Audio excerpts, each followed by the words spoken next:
तेरा दुआ हटी दे देओ ना ओ नबी पाक की उम्मत तेरा তোমরা যেন আর গাঁজা খাও না ও নবীর উম্মত তেরা তোমরা যেন আর মদ খাও না হে আমার জননী মা খালাল শুনে নাও রাতের বেলা সোহাত কাপড় পেঁচিয়ে নিয়েছো কলাগাছের মতন কাঁধে মেরেছো সিটপিটিং আর হকিং ঘরে ঝুলিয়েছো একটা দেহা চাকা ব্যাগ যুবকরা ঘুরে ঘুরে আমার দিকে দেখ লাম খালি মিম খালি নূর পেটার নকটা পেট খালি মাথা খালি কপালতে মা বোন দেয় ফোঁটা দেশে কি নাই মা বোন ফোঁটা দেশে হাহু করো ওই আমার জননী মা খালা মেয়েদের গলার আওয়াজটা হচ্ছে পর্দা পর্দা এখন করে দিয়েছে মা বোনেরা গোয়া পাঞ্জরদা।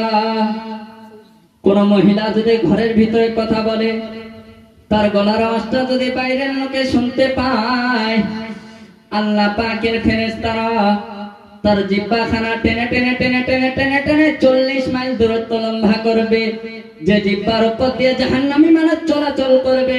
হে আমার জননী মা খালা খবরদার তোমরা জোরে জোরে কথা বলো না।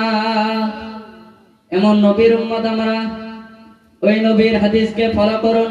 কেউ যদি আমার নবীর জীবনী সম্পর্কে জানে বুঝে, আমার নবীর জীবনী সম্পর্কে আলোচনা করে, আমার নবীর জীবনের দিকে ফলো করে, ওই ব্যক্তি অবশ্যই জান্নাতি জান্নাতি জান্নাতি।